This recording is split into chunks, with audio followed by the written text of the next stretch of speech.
Una Park was drinking her morning coffee when Earth died. She floated in the research station Harmony 7, watching the sunrise through the observation window.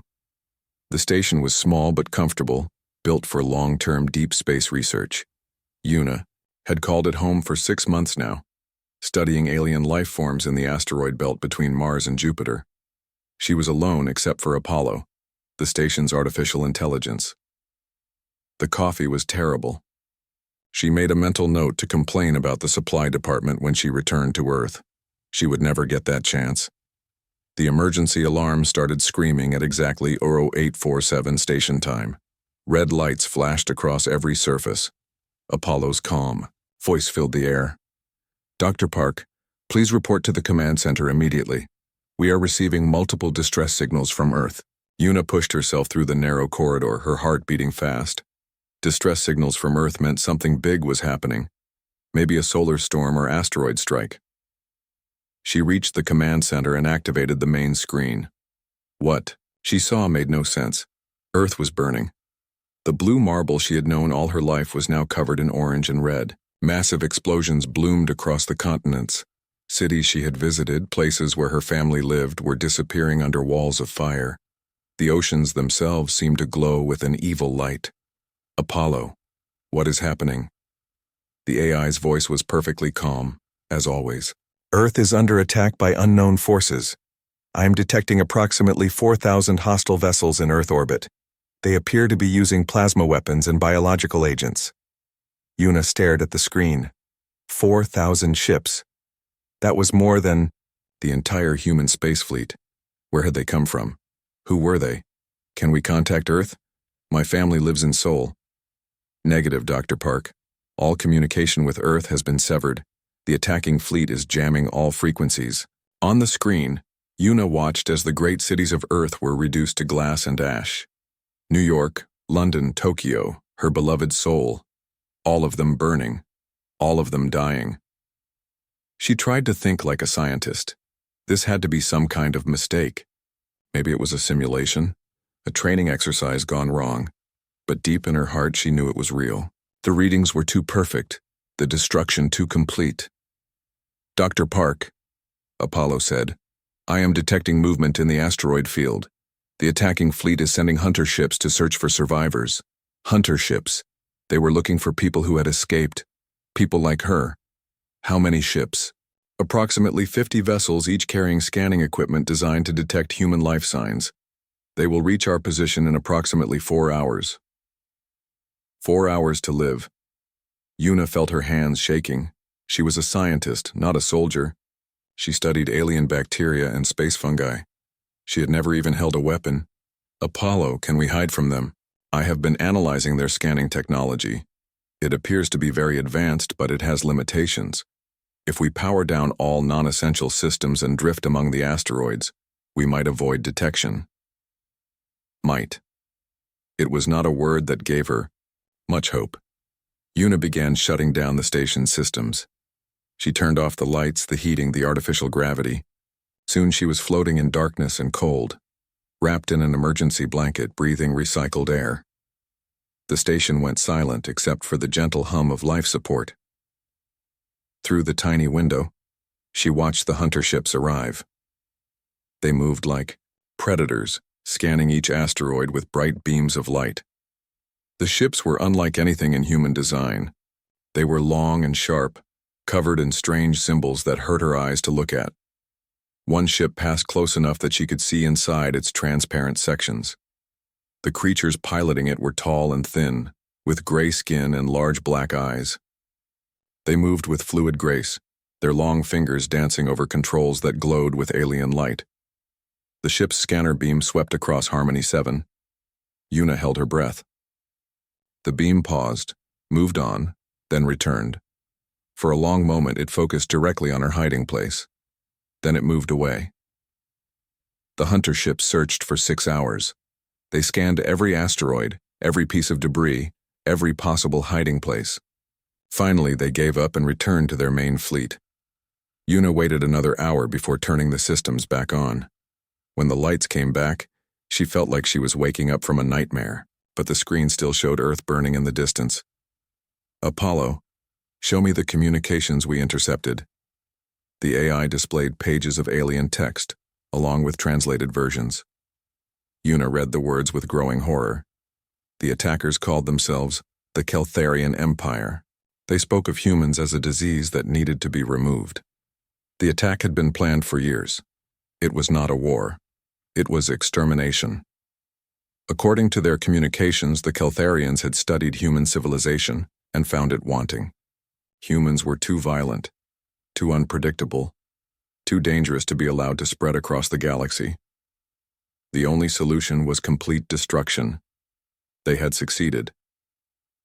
The final message was a report to their emperor. The human pest has been eliminated.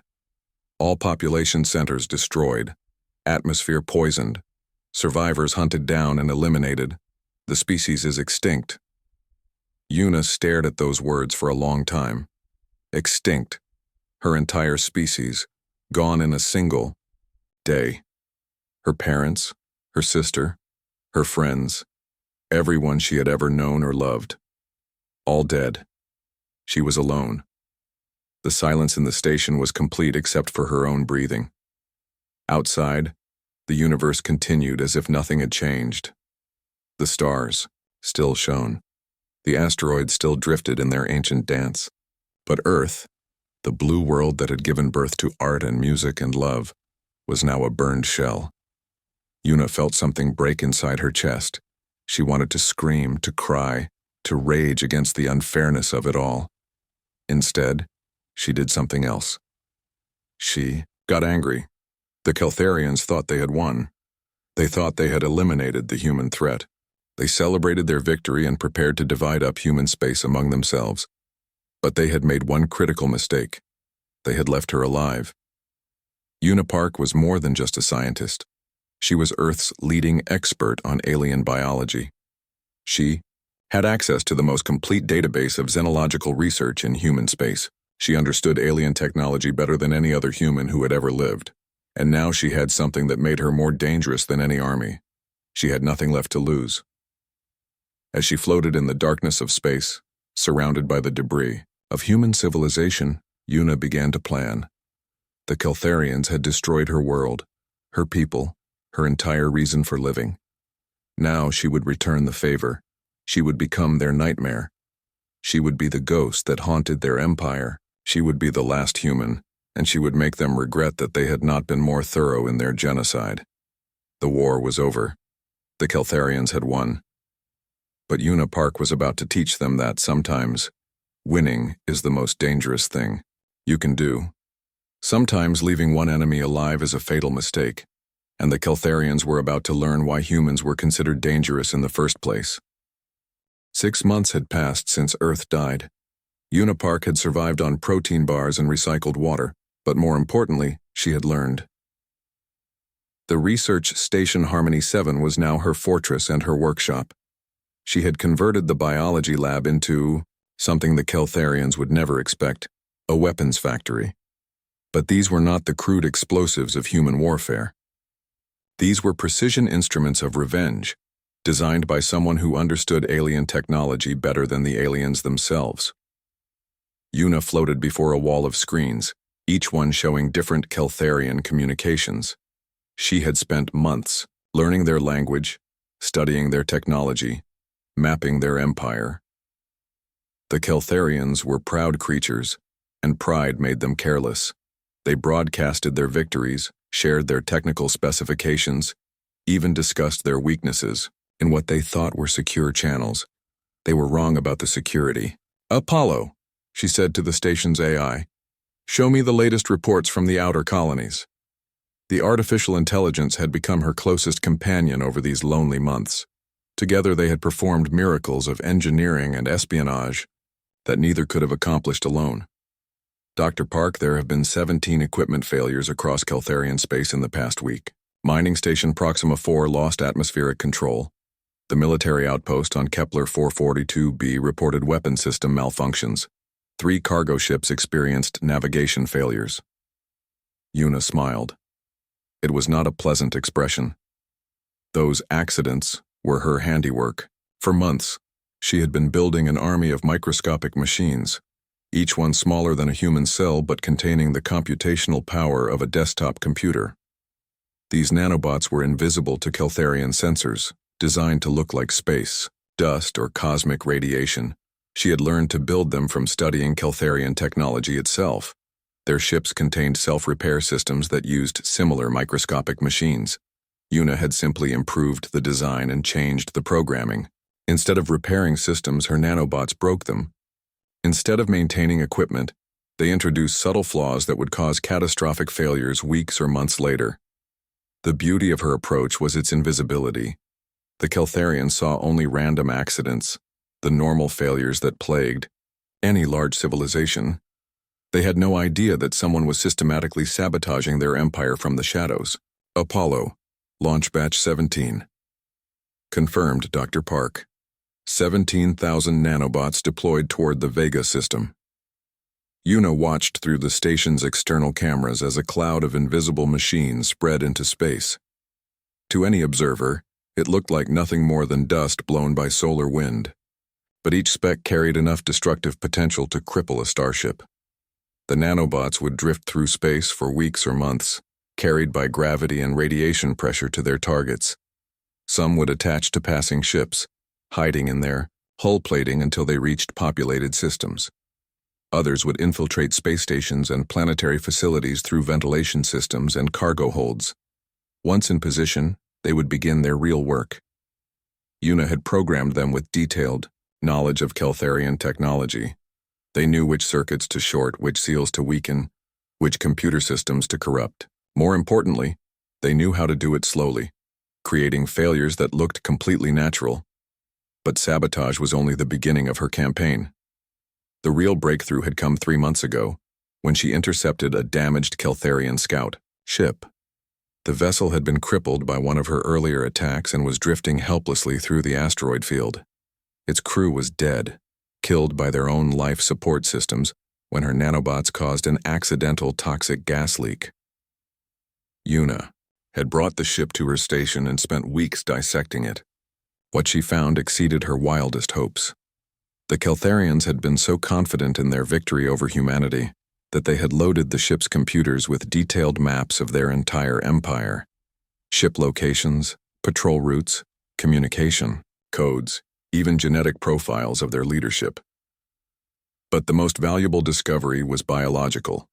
The ship's medical bay contained tissue samples from dozens of Keltharian subspecies. As a xenobiologist, Yuna understood the significance immediately. These samples would allow her to study Keltharian genetics in detail, to understand their immune systems, their vulnerabilities, their weaknesses. She had found their Achilles heel. Keltharians were proud of their genetic purity. Unlike humans who had evolved on a world full of diseases and parasites, the Keltharians came from a sterile environment. Their immune systems were powerful, but specialized, designed to fight only the pathogens of their homeworld. This specialization was their greatest weakness. Yuna had spent the past 3 months designing a biological weapon specifically tailored to Keltharian genetics. It was a masterpiece of targeted destruction, a pathogen that would be completely harmless to any other species, but absolutely lethal to Keltharians. The weapon existed in her laboratory now, stored in a containment field that could hold back the most dangerous substances in the galaxy. A few drops of clear liquid that would end an empire. But delivery remained a problem. The pathogen was too fragile to survive in her nanobots, and too dangerous to transport by conventional means. She needed to find a way to introduce it directly into the Keltharian population centers. The solution came from an unexpected source. Dr. Park, Apollo announced, I am detecting a high-priority Keltharian transmission from the Centauri system. Yuna pulled up the communication and translated it. What she read made her heart race with excitement. The Emperor himself was planning a grand celebration to mark the first anniversary of humanity's extinction. Representatives from every world in the Empire would gather on Kelthara Prime, the capital planet, for a week of festivities. Military leaders, government officials, scientists, merchants, the entire leadership of the Keltharian Empire would be in one place at one time. It was the opportunity she had been waiting for. Apollo, Begin preparations for deep space travel. Plot a course for the Kelthera system. Dr. Park, that system is heavily defended. The risk of detection is extremely high. I know, Una replied, her voice cold with determination. But they won't be looking for a ghost. She had spent 6 months becoming something the Keltharians had never imagined. A human who understood their technology better than they did, who could move through their space undetected, who could strike at their heart without warning. They thought they had eliminated humanity's greatest threat by destroying Earth. They had no idea they had created something far worse. A human with nothing left to lose was dangerous enough. A human with nothing left to lose and 6 months to prepare was something else entirely. Una began loading her weapons onto a modified Keltharian shuttle she had rebuilt from salvage. Nanobots, computer viruses, biological weapons, and most importantly, the pathogen that would end their civilization. The Keltharians wanted to celebrate the extinction of humanity. She was going to give them a celebration they would never forget, the last celebration they would ever have. Admiral Kesh Vortan stood in the command center of his flagship, studying reports that should not have existed. As commander of the Keltharian Third Fleet, he had seen many battles and solved many mysteries. But this puzzle was different. This puzzle was impossible. For 8 months, equipment failures had been plaguing the Empire. At first, they seemed random. A mining station here, a cargo ship there, a military outpost on some forgotten world. His fellow officers dismissed them as normal wear and tear, the inevitable problems of running a vast interstellar empire. Kesh saw a different pattern. The failures were too precise.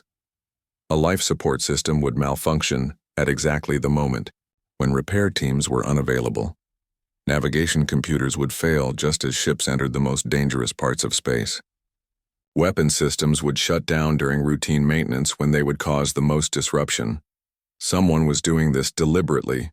Someone with detailed knowledge of Keltharian technology and perfect timing. Someone who could strike anywhere in the Empire without being detected. Someone who should not exist. Admiral, his aide reported, we have another incident. The orbital station above Rigel 7 lost power to its docking systems. 3 ships were damaged in the resulting collision. Kesh studied the report with growing certainty. The power failure had occurred during the busiest part of the station's day cycle, when traffic was heaviest. The timing was perfect to cause maximum chaos. Show me the technical analysis. The aide displayed the engineering report on the main screen.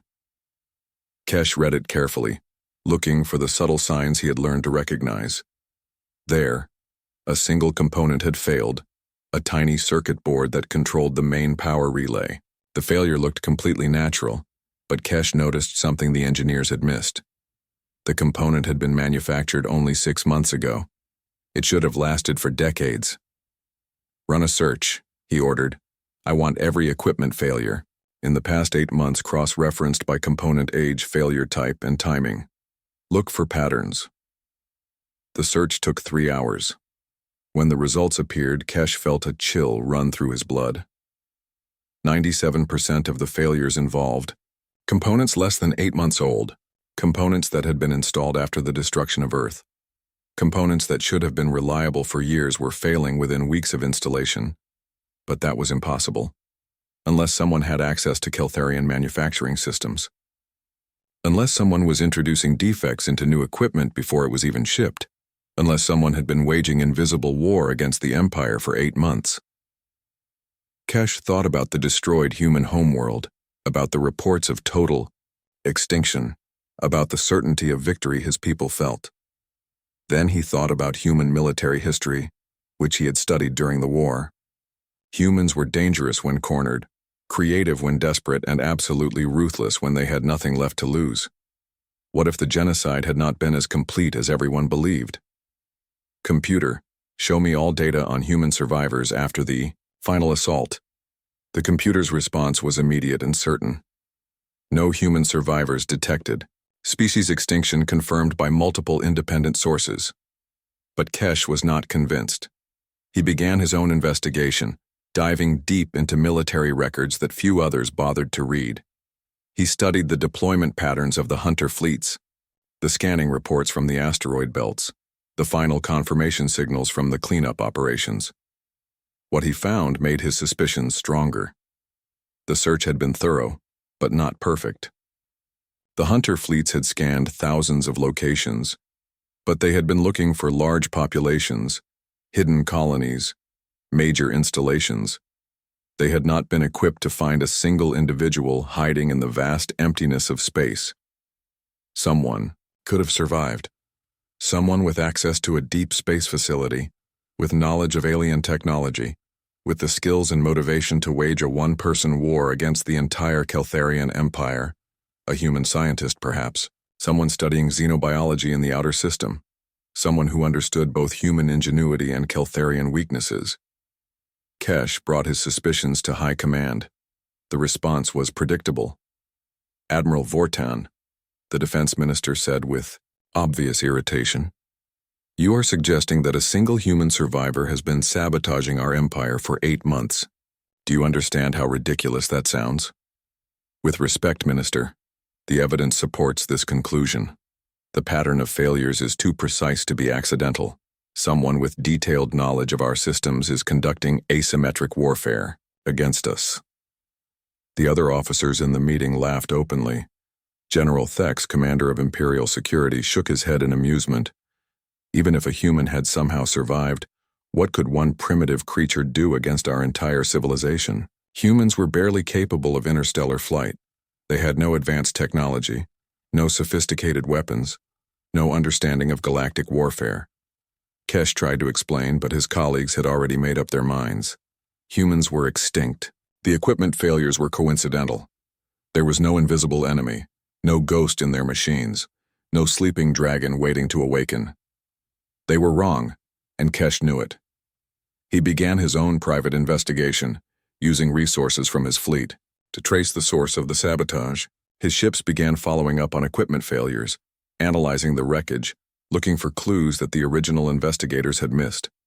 The breakthrough came when one of his scouts detected unusual readings in the asteroid field near Mars. Microscopic, particles that did not match any known natural phenomenon. Particles that seemed to be artificial, designed, purposeful.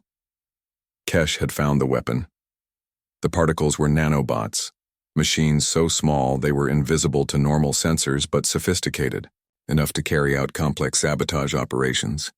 They were scattered throughout Keltharian space like an invisible plague, waiting to strike at targets of opportunity.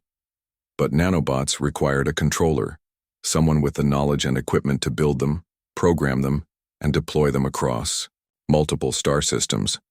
Someone with access to advanced manufacturing facilities and detailed intelligence about Keltharian technology. Someone who was still alive. As Kesh studied the nanobots, he felt a growing respect for his unknown enemy.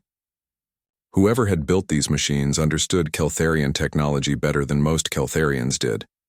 They had identified weaknesses that his own engineers had never noticed, found vulnerabilities that should have been impossible to exploit. This was not the work of a primitive human. This was the work of a genius, someone who had spent months studying captured alien technology and turned it into weapons of unprecedented subtlety and effectiveness. Someone who was about to escalate their campaign. His analysis of the nanobots revealed disturbing trends. The early versions had been crude but effective, designed for simple sabotage operations. But the newer variants showed increasing sophistication, better programming, more advanced capabilities. Someone was learning, adapting, improving their weapons with each attack. More troubling, his scouts were detecting concentrations of nanobots near major population centers. Not random deployments, but carefully planned positioning around orbital stations, planetary capitals, and military installations. Someone was preparing for a major offensive. Kesh tried once more to warn High Command, but they dismissed his concerns. The anniversary celebration was approaching, and nothing would be allowed to interfere with the festivities. The entire leadership of the Empire would gather on Kelthara Prime to celebrate their victory over humanity. It would be the perfect target for someone seeking revenge. As his flagship joined the fleet converging on the capital system, Kesh continued his investigation. His scanners detected more nanobots, more sophisticated than ever before. These were not just sabotage weapons. They were scouts, mapping the defenses of the capital, identifying weaknesses in the planetary shield grid. Someone was coming to Kelthera Prime. Someone with 8 months of preparation, unlimited motivation, and weapons designed specifically to exploit Keltharian vulnerabilities. Someone who had learned that the best way to kill an empire was to cut off its head. Kesh stood on his bridge, watching the capital world grow larger on the view screen. Somewhere out there, a human was approaching with tools of destruction that his people could not imagine. The sleeping dragon was about to awaken, and the Keltharian Empire was about to learn why leaving even one enemy alive was the most dangerous mistake they could ever make. Unipark had never seen anything as beautiful or as terrible as Kelthera Prime. The capital world of the Empire stretched below her modified shuttle like a jewel carved from a living planet. Massive cities covered entire continents, their towers reaching into the clouds like fingers grasping at the stars. Orbital platforms ringed the world in layers of steel and light, each one larger than any structure humanity had ever built. It was magnificent. It was the heart of a civilization that had conquered half the galaxy. Soon it would be a tomb. Yuna guided her shuttle through the approach corridors, following navigation beacons that led toward the main spaceport. Her false identification codes were perfect copies of real Keltharian documents, created using the same systems the Empire used to manage its own bureaucracy. To any scanner, she appeared to be exactly what her papers claimed, a supply transport from the outer colonies, carrying routine cargo to the anniversary celebration. The cargo bay behind her held many things, but none of them were routine. She had spent a full year preparing for this moment. The shuttle itself was a masterpiece of reverse engineering, built from salvaged Keltharian components and improved with human ingenuity. Its hull was laced with nanobots that would defeat any scanning system. Its computers contained viruses designed to spread through the planetary communication network. Its life support systems had been modified to carry and distribute a weapon that would end the war in a single stroke. The pathogen. 1 year of research, 1 year of genetic analysis, 1 year of careful engineering had produced a biological weapon of perfect lethality. It was invisible, odorless, and completely harmless to every species in the galaxy except one. To Keltharians, it was death itself. The pathogen was designed to spread through their atmospheric systems, their water supplies, their food distribution networks. It had an incubation period of exactly 72 hours, long enough to spread throughout the population before anyone realized they were infected. After that, the disease would progress rapidly, causing systemic organ failure within a week. There would be no cure, no treatment, no hope of survival. Yuna had made sure of that. Her shuttle touched down at Landing Bay 94, just another cargo vessel among thousands arriving for the celebration. Keltharian dock workers began unloading her cargo containers, each one marked with official seals that identified them as decorative materials for the anniversary festival. They had no idea they were handling weapons of mass destruction. Yuna watched through her cockpit cameras as the containers were loaded onto transport vehicles and carried away to processing centers throughout the city. Each container held thousands of nanobots programmed with a single mission: infiltrate the water treatment facilities and introduce the pathogen into the public supply. It would take 6 hours for the nanobots to reach their targets. 6 more hours to complete their infiltration. By tomorrow morning, every major population center on the planet would be exposed. The Keltharians would not even know they were under attack until it was far too late. Yuna gathered her personal equipment and left the shuttle, walking through the spaceport like any other trader arriving for the celebration. She had studied Keltharian body language and social customs for months, learning to move and behave like a member of their species. The holographic disguise generator hidden in her clothing made her appear to be a typical Keltharian civilian. She was invisible among her enemies. The city around her was alive with excitement. Banners hung from every building, declaring the glory of the Empire and the wisdom of the Emperor. Crowds filled the streets, celebrating the first anniversary of humanity's extinction. Music played from public speakers, triumphant melodies that proclaimed Keltharian superiority over the primitive species they had destroyed. Una listened to it all with cold satisfaction. Let them celebrate. Let them feel proud of their victory. In 72 hours, their songs would become funeral dirges. She made her way through the city toward her primary objective, the grand citadel at the planet's capital. The massive structure housed the Emperor's court, the High Command, and the most important government facilities in the Empire. If she could infiltrate the Citadel's water systems directly, she could ensure that the pathogen reached the most critical targets first. But, as she approached the government district, Una began to notice signs that troubled her. Security checkpoints were more thorough than expected. Patrol ships circled overhead in unusual patterns.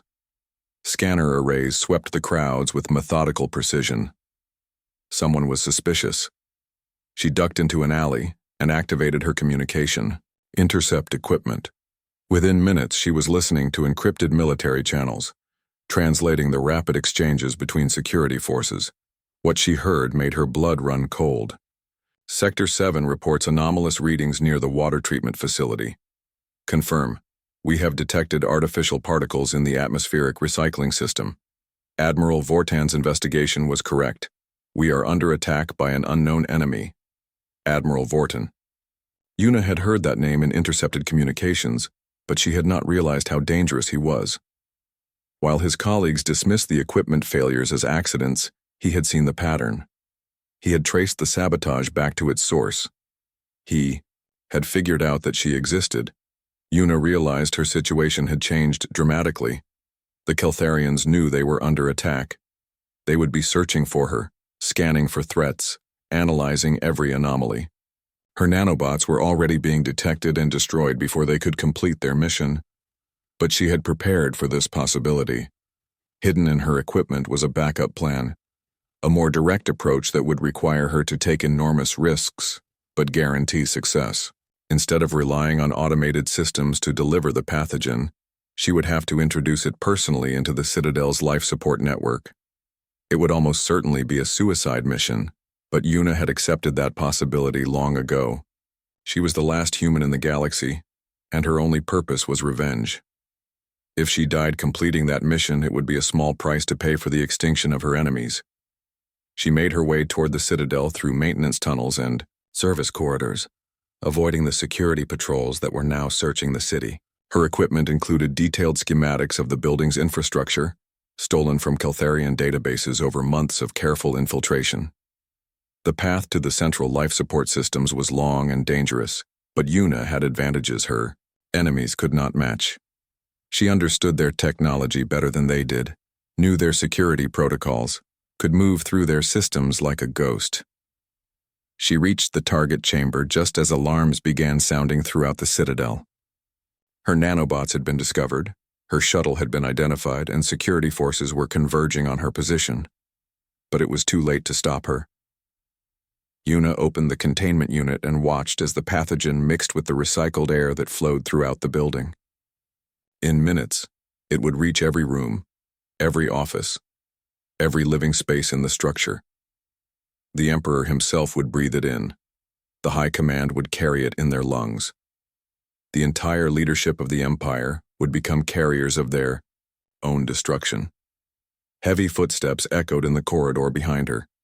Security forces, armed and dangerous, closing in on her position. Una turned to face them with a smile that held no warmth, no mercy, no human compassion. Admiral Kesh Vortan stepped into the chamber, his weapon trained on her chest. Behind him stood a dozen Keltharian soldiers, their faces grim with determination. "Doctor." "Una Park of Earth," Kesh said, his translator rendering his words in perfect English. "The ghost that has been haunting my empire. I have been looking forward to meeting you." Una looked at him with the cold satisfaction of perfect vengeance. "I am afraid you are too late, Admiral. The weapon was deployed 6 hours ago. By now, every major population center on this world has been exposed." Kesh's confidence wavered slightly. His instruments showed no signs of biological contamination, no unusual atmospheric readings, no indication of any weapon at all. You are lying. Am I? Your scanners cannot detect it because it was designed to look like harmless atmospheric bacteria. But in 72 hours, you will begin to see the symptoms. Fever, respiratory distress, cellular breakdown. Your medical systems will be completely helpless. She stepped closer, ignoring the weapons pointed at her. It is already in your system, Admiral, in the systems of everyone in this building, everyone in this city, everyone on this planet. You breathed it in the moment you entered this room. Kesh stared at her, beginning to understand the magnitude of what she had done. Why? Your species is extinct. What was the point of this genocide? Yuna's smile grew wider, colder, more terrible than any expression a human face had ever worn. The point, Admiral, is that when humans die, we take our enemies with us. 3 days after Yuna Park's capture, the first Keltharian began to show symptoms. Minister Thex was attending a strategy meeting in the Grand Citadel when he started coughing. At first it seemed like nothing serious, a minor throat irritation, perhaps caused by the recycled air in the conference room. But within an hour the cough became worse. His breathing grew labored. His skin began to show dark patches that spread like shadows across his gray flesh. By evening he was dead. The medical teams who examined his body found something that should have been impossible. Every cell in his body was breaking down simultaneously, as if his own immune system had turned against him. The disease showed characteristics unlike anything in their databases, yet it seemed perfectly adapted to Keltharian biology. Minister Thex was not alone. Across the capital city, similar cases began appearing. Government officials, military officers, civilian workers, even the medical personnel trying to treat the sick. The disease spread with terrifying efficiency, moving through the population like wildfire through dry grass. The pattern was always the same. First came the cough, then breathing problems, then total systemic failure. Death followed within days, and nothing the doctors tried could slow the progression. Worse, everyone who came into contact with the infected seemed to catch the disease themselves. In the maximum security prison where Yuna was being held, Admiral Kesh Vortan felt his own symptoms beginning. The cough started during his morning briefing, a small irritation that he dismissed as stress. But as the day progressed, he found himself struggling to breathe. He made his way to Yuna's cell, where she sat calmly reading technical manuals on Keltharian biology. She looked up as he approached, and her expression showed no surprise at his condition. "You are beginning to feel it now," she said simply. "The fever will start soon. Then the real suffering begins." Kesh leaned against the cell door, fighting for breath. "How is this possible? Our medical scanners show no trace of any biological agent." "That is because I designed it to be invisible to your technology," Yuna replied. "Your scanners look for known pathogens, diseases that match patterns in your databases. This weapon appears to be nothing more than harmless bacteria until it begins its work." She stood and walked to the transparent barrier that separated them. "I studied your people for a full year, Admiral. I learned everything about your biology, your immune systems, your genetic weaknesses. You are a species that evolved in isolation, on a world without the diseases that made humanity strong. Your bodies have no defense against something like this." Kesh stared at her with growing horror. "The entire planet is infected?" "Not just the planet.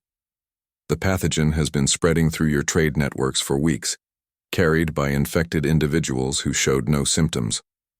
By now, it has reached every major world in your empire." The implications hit Kesh like a physical blow. If Yuna was telling the truth, then the disease was not confined to Kelthara Prime. It was spreading throughout Keltharian space, carried by the very transportation systems that held their civilization together. "You have doomed billions of innocent beings." Yuna's expression never changed. "Just as you doomed billions of innocent humans. The difference is that when you destroyed Earth, you thought you were eliminating a threat. When I destroy your empire, I know exactly what I am doing." Over the following days, the scope of the disaster became clear. Reports flooded in from across the empire as the disease spread from world to world. Military outposts went silent.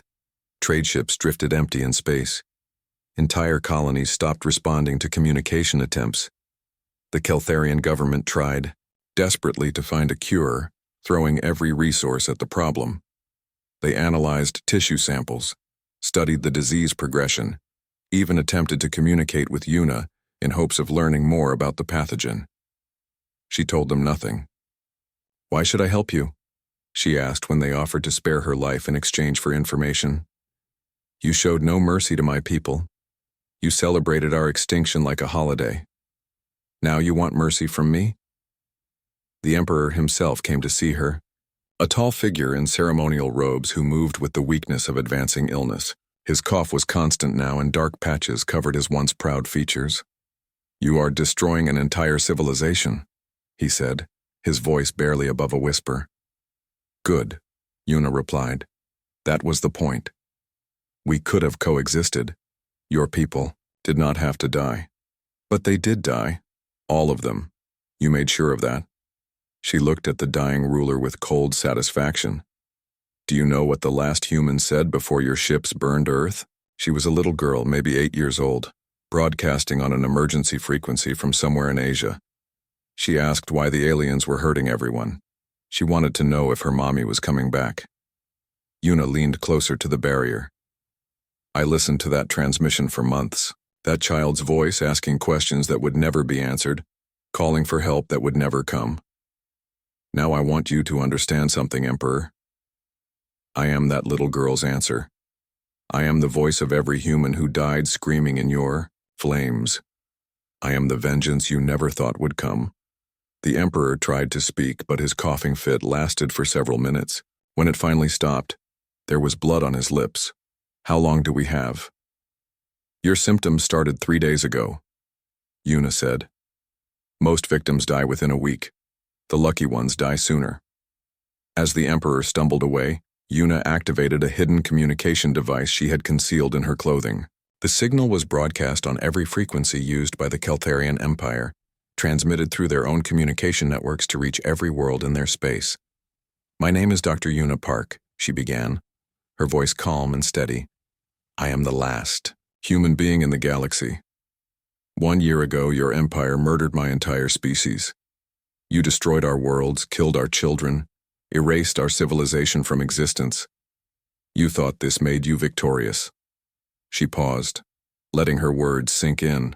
Across the thousands of worlds that were listening, "You were wrong. You see, when you commit genocide, you must be absolutely thorough. You cannot leave even one survivor because that survivor might have the knowledge, the motivation, and the tools to return the favor. You left me alive, and that was your fatal mistake." The transmission continued for several minutes, detailing exactly what she had done and why. She explained the pathogen, its method of transmission, its inevitable lethality. She described how it was spreading through their empire like a plague of extinction. "In 7 days, your great civilization will be nothing but empty worlds and silent ships. Your empire will join mine in the graveyard of galactic history. But unlike humanity, you will not be remembered as heroes or explorers or dreamers. You will be remembered as the species that was so thorough in their genocide that they forgot to kill the one person who could destroy them all." The message ended with coordinates, the locations of thousands of habitable worlds throughout former Keltharian space, now empty and waiting for new inhabitants. "These worlds will remain empty for now," Yuna concluded. "But someday, other humans will find them. The generation ships you missed, the colonies you never discovered, the survivors you never thought to look for. They will inherit the empire you built, and they will remember why it became available. We are human. We do not forget. We do not forgive. We do not surrender. And we always, always balance the scales." Admiral Kesh Vortan died on the 5th day, still trying to find a way to save his people. The Emperor lasted until the 6th day, succumbing in his throne room while staring at portraits of his ancestors. By the 7th day, the capital city was silent except for automated systems broadcasting distress signals to no one. Yuna remained in her cell, listening to the growing quiet. She had succeeded beyond her wildest dreams. The Keltharian Empire, one of the mightiest civilizations in galactic history, was extinct. Billions of beings who had celebrated humanity's destruction were now dead themselves. She felt no satisfaction, no joy, no sense of completion. She had accomplished her mission, but the victory tasted like ashes. Her family was still dead. Earth was still a burned ruin. The human species was still extinct. All she had accomplished was balance. Perfect. Terrible. Absolute balance. Outside her cell, the lights began to flicker as automated systems started failing. Soon she would be alone on a dead world, the only living thing in a tomb she had created. It seemed appropriate somehow. The last human standing in the ruins of her enemies with nothing left but the silence of perfect vengeance. 30 days had passed since the last Keltharian died, and Una Park walked alone through the empty halls of the Grand Citadel. The massive structure was now a tomb filled with memories of an empire that no longer existed. Emergency lighting cast long shadows across corridors where the most powerful beings in the galaxy had once walked. The silence was absolute, broken only by the gentle hum of life support systems that continued to function long after there was any life left to support. Una had spent these weeks exploring the capital, documenting everything she found. The Keltharians had been meticulous record keepers, and their archives contained the complete history of their civilization. She read about their rise from a single world to galactic dominance, their wars of conquest, their cultural achievements, their technological marvels. It was a remarkable story of a species that had built wonders and committed horrors in equal measure. But it was over now, ended by the determination of one survivor who had refused to let genocide go unanswered. As she walked through the Emperor's private library, Una made a discovery that changed everything. Hidden in a classified section of the Imperial Archives protected by security codes that only the highest officials could access, she found records that made her heart race with impossible hope. The Keltharians had been more thorough in their intelligence gathering than even she had realized. They had tracked human expansion across the galaxy for decades before their final attack. They had mapped every colony ship, every deep space mission, every attempt by humanity to spread beyond Earth. Most of these records confirmed what Una already knew. The settlements had been found and destroyed along with the homeworld. But 7 entries were different. 7 human colony ships had been traveling toward the edge of the galaxy when the war began, moving so far from Earth that even Keltharian long-range sensors could not track them reliably. The ships had been launched decades earlier, carrying nearly 1 million settlers toward distant star systems that offered hope of new homes. The Keltharians had assumed these ships were lost to the dangers of deep space. Long-range colonization was difficult and dangerous, and most species who attempted it never survived the journey. The Empire had not bothered to search for vessels they assumed had already failed. They had been wrong. According to the records, at least 3 of the ships had sent automated status reports before disappearing into the void beyond Keltharian space. They were still traveling, still carrying their precious cargo of human DNA and human dreams toward worlds that might support new civilizations. Humanity was not extinct. Una was not the last of her kind. For the first time in over a year, she felt something other than hatred and determination. She felt hope. But hope brought responsibility. Those colony ships would need guidance when they reached their destinations. They would need the advanced technology she had acquired, the knowledge she had gained, the warnings she could provide about the dangers of the galaxy. Una returned to the Citadel's main computer core and began the most important work of her life. Using Keltharian technology and her own expertise, she created a comprehensive database of everything humanity would need to rebuild and thrive: advanced terraforming techniques, quantum communication systems, genetic therapies that could extend human lifespan and resistance to disease, starship designs that incorporated the best of both human and Keltharian engineering. She packaged all of this knowledge into automated data capsules, small spacecraft designed to travel faster than light and seek out human signatures across the galaxy. Each capsule contained everything the colony ships would need to establish thriving civilizations on their new worlds. More importantly, each capsule contained her story. She recorded detailed accounts of Earth's destruction, the Keltharian Empire's crimes, and her campaign of vengeance. She wanted the survivors to understand what had happened to their homeworld, why they were alone in the galaxy, and what price their enemies had paid for the genocide. "My name is Dr. Una Park," she said, into the recording device, "and I am sending you this message from the tomb of the Keltharian Empire. By the time you receive this, I will probably be dead, but my mission will be complete. I have avenged our species and cleared the galaxy of the greatest threat humanity has ever faced." She paused, thinking of the empty worlds waiting beyond, Keltharian space, the resources available for human expansion, the opportunities that existed now that their enemies were gone. The Keltharians controlled over 3,000 star systems. Their worlds are empty now. Their technology is waiting to be claimed. Their empire is yours to inherit. But remember why these opportunities exist. Remember the price that was paid for them. Remember that genocide must always be answered with extinction.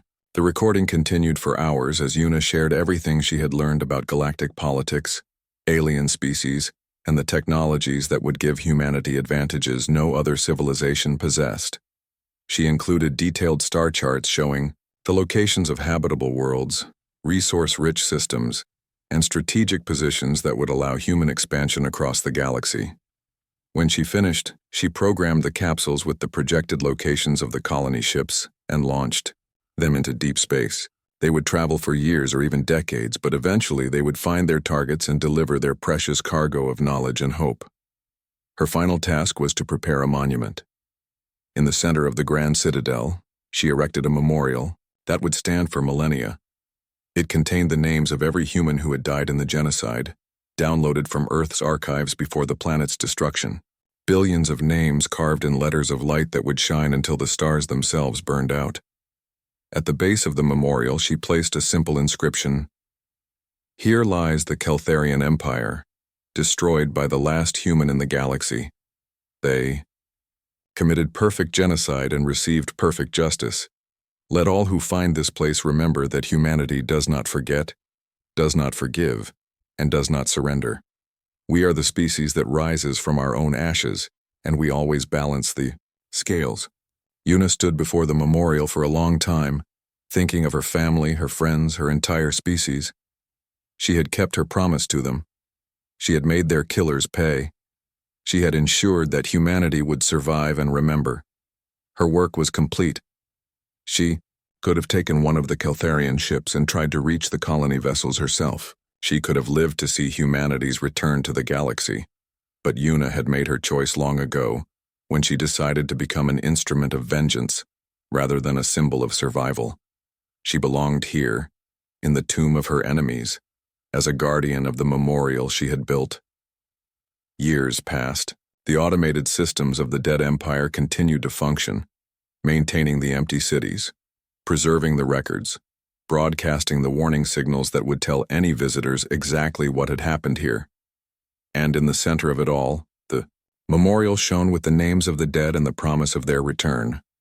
100 years later, the first human ships arrived at the edge of former Keltharian space. They were descendants of the colony vessels, grown strong and numerous on distant worlds, guided by the knowledge Una had sent them.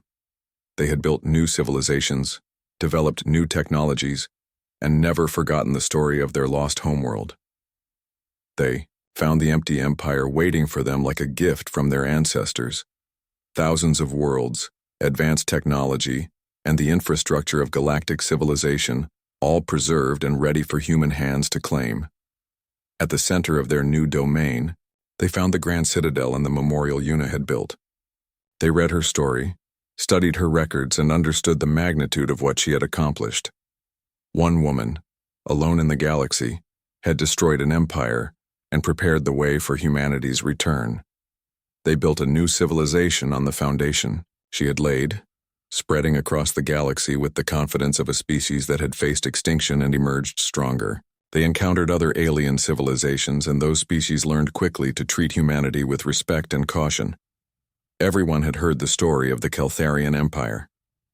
Everyone knew what happened to species that threatened human survival. Dr. Una Park became a legend, The woman who had proven that humanity's greatest strength was not their technology or their numbers, but their absolute refusal to accept defeat. She had shown the galaxy that leaving even one human alive was a mistake no enemy would ever make twice. And in the halls of the Grand Citadel, her memorial continued to shine, reminding the universe that some debts could never be forgiven, some crimes could never be forgotten, and some species would never ever give up. The last light of Earth had become the first light of a new human empire, built on the ashes of those who had tried to destroy them. Humanity had risen from the dead, and the galaxy would never be the same.